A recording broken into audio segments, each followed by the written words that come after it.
Hello, this is John at Mackworth Vintage ATVs. Thanks for tuning in as I walk around this 1987 Kawasaki KXT250 Tecate. I'm calling this my 12-year anniversary project. Been in business about that long to date, and my goal here really is to most accurately represent the details of all these bikes that I've owned and sold as possible. And original survivors as much as I can. Some have light restoration work and preservative work things. But so I'm going to use this video for a couple applications. One, kind of appreciate some of the people that helped me get the bike to where it is. In my journey really at Mackworth Vintage over the years, and the relationships I've built and friendships and whatnot. There's a lot of blood, sweat, and tears going on out there to help keep these things alive for many different people. So, we have a good network going on. We were lucky to grow up with these bikes, but I think probably we'll look back and realize how lucky we are with some of the internet access and the resources and the friendships and connections we have to help keep these things going. Without it, this bike would have been almost impossible to find some of the parts for new old stock stuff and OEM stuff. So this is going to Wayne Schmeckley, my good customer and better friend, really, out in Colorado near Denver. And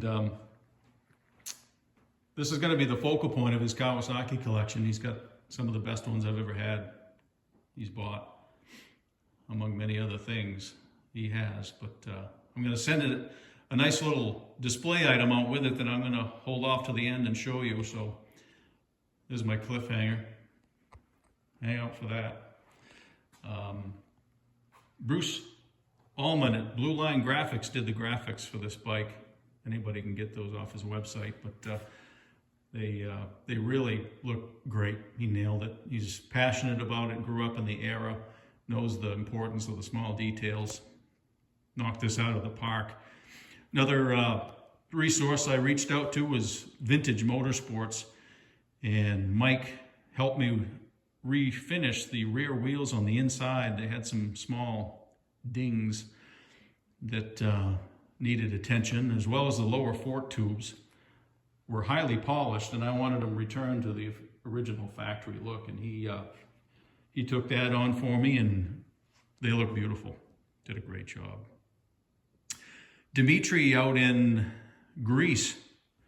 I had you on speed dial, as you know, for the last few months, putting this back together, and it was a lot of fun. He's very knowledgeable. It was really my source for a lot of detail, and he and I think a lot alike when it comes to those details, and so much fun working through those and bringing this bike back. This is essentially an original bike that didn't come in boxes, and it wasn't 3 bikes to make one. It was a pretty solid original bike. Had new old stock front rear fenders and things and whatnot. There's some non-OEM items that I'll mention right up front. So I'm sure some of you might pick up on them, so I'll answer those now. But the fork boots are not the 24 rib from the factory. They're got a few more ribs, but they are a nice option. The original ones I found are almost impossible to find. I think they've ended up on the moon somewhere, as has the original silencers, if you can find them in good condition. So this one has a DG that I'll highlight. It does not have the original grab bar on the back. It's missing the whippet mount. The airbox lid, I believe, is aftermarket. I did my best to restore and recondition that, polish it out a little bit to make it shinier like OEM. But I think aside from that, everything else is as accurate, at least as I could find. So I'm going to kind of putting this out there as almost a buyer's guide for anybody that is looking for one or wants to restore one. I'm not pretending to be the end of the line on knowledge of these, but I've learned a lot in the last 14 months about this bike, and I'm happy to share anything I've learned, everything I've learned. If I miss something that somebody has questions about, your best avenue is to get a hold of me on Facebook. This is number 56 of 772 built, distributed in 1987, according to the factory print-off from all the models in the 80s, 3 and 4 wheelers from Kawasaki. We got all the VIN numbers for all those models, and if I did my math right, at least I think it's 772 total. This is number 56. If at all possible, I don't paint the frames, so you'll see some wear marks, but just what I like in particular. Everybody's different, got their own process, their own standards, but I like to see the original VIN and know that that's the paint that was put on at the factory. Sometimes you don't have that option, but on this bike I did.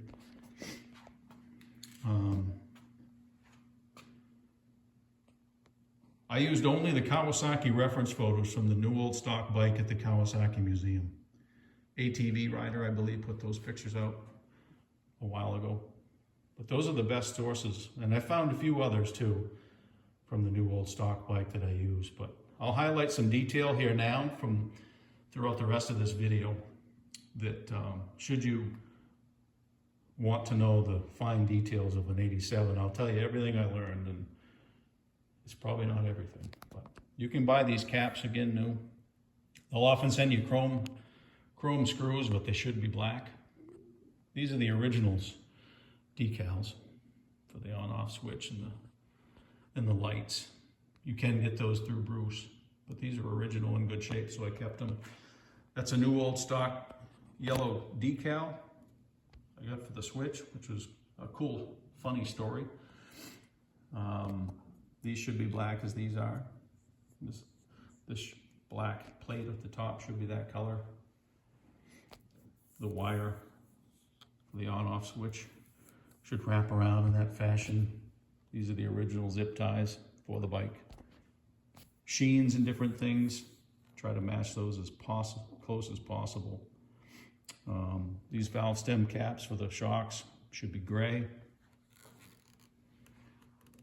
You want to look for the numbers on the bolt heads too throughout this bike. That's generally what they came with, is those metric numbered bolts. That's the original gas tank, stated on the bottom of it too. Had the original decal on it when I got it. It was all faded out behind it, but this needed some attention. I took a lot of time restoring that tank. I did that mostly because I like it to be original, but there are some other options. You can have them painted. There are some options for that. Clark, I believe, has an alternative tank. The only thing that I didn't care for about that is it doesn't allow you to use the original gas cap on some of those aftermarket tanks and whatnot. I wanted that. I had this new old stock gas tank cap and hose and whatnot. So the shrouds are original to the bike. When I was reconditioning it, you could see the original decals and the sheen of the plastic, which was kind of cool. Seats original, stamped with 87. Doesn't appear to be any issues with it.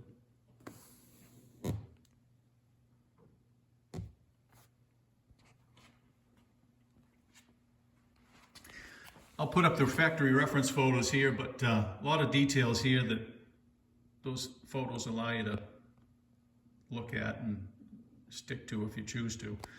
This is the rear parking brake cable. This is also exclusive to 87. Shows you where the zip tie should go, what color it should be, what else it captures, those types of things. Really fun details if you're into that. Making sure that it's as accurate as possible.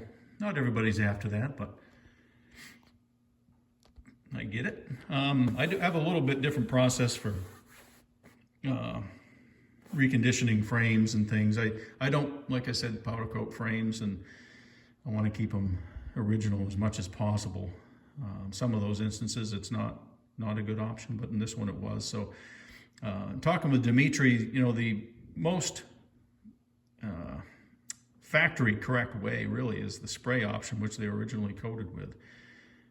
Powder coat is a little less forgiving, it's a little glossier, but I chose the spray option for some of this. and for blending purposes and just a more accurate representation, at least I feel, of what the original factory was. You can look at the original photos and make your own decision, whatever it is that you like to do, what level you like to go, but that's what I chose to do. And I actually reverse a little bit of my restoration work to kind of fit the look of the bike. And the fact that it's almost 40 years old. These rolled rim edges, the big beads on the back, those are specific to 87, very pronounced. Those rims are extremely hard to find. Oftentimes you'll see the 86 rims on the 87s. I believe, based on the date codes of the rims and tires, that these are very likely the original tire and rim sets for this bike, but don't know that for sure. These should be black, those screws. You might get chrome or bare metal ones from the factory. I got one black and I got one bare metal. So I had to fix up the bare metal one. Put all new OEM, new tools in the toolkit. Everything you see there is original to the bike and just refinished or reconditioned. I don't typically refinish anything if I don't have to. You see the little Kawasaki stamp, the K. I think this might be upside down, but those little details are so cool.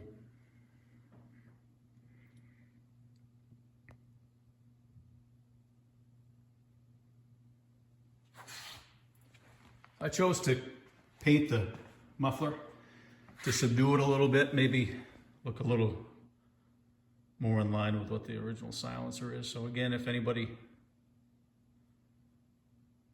knows of a good example, I'm interested. I'll leave it as it is if I have to, that's no big deal. A lot of details here that I worked with Dimitri on and the factory photos to make sure it was accurate. A lot of routing, placement of the kicker, the routing of the reservoir, tube goes to the radiator. There's a vent tube off the crankcase where that goes.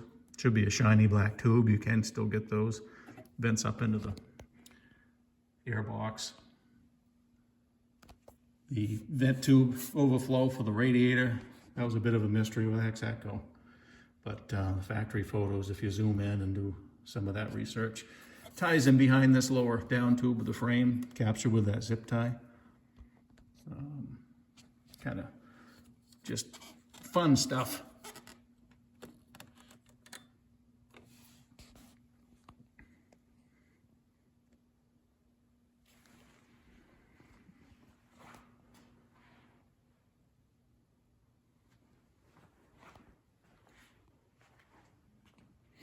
Jeff's Sport Shop in Martin, North Dakota. Again, if anybody's from there or knows about that dealer, I'd like to learn more. That's where it came from, no. And I said I'd have a little teaser for a display item that I'm gonna have accompany this bike. And became friends with Dean Kirsten within the last year or so. He was the associate producer of Three Wheeling Magazine back in the day, which was my Bible, and probably many of yours. And he shared with me a fair amount of some of his collection, which I've since purchased, and part of it is a helmet collection. And everybody knows Dean, not Dean, but some of you know Dean, but Jimmy White. He was the Kawasaki number 31, probably the most winning Kawasaki racer they ever had. And I've got his helmet, putting up the picture here. But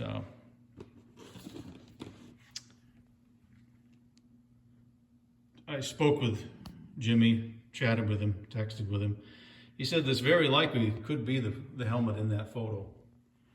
Said it was a prototype given to him by JT that they had painted.